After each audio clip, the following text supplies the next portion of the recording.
wako kaka. Chele wako ndio. Kumbe pia umebeba. Pia umebeba bwana mimi yani. Shika. Na baba. Mbeba mfuko. Mfuko? Ni aibu bwana. Aibu gani? Fanya kitu bebe.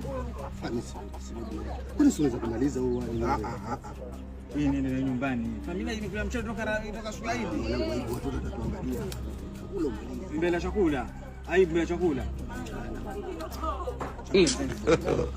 God have mercy upon us. Ule wako kaka. Chele wako ndio. Kumbe pia umebeba. Pia umebeba bwana mimi yani.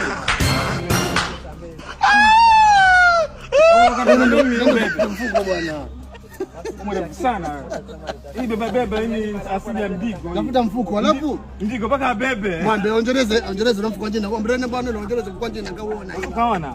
Ndigo paka bebe ndo. Zipange bwana, wakati tupanga bwana kwa njina. Baba tupanga mimi usibebe. Ndigo ana sebeba.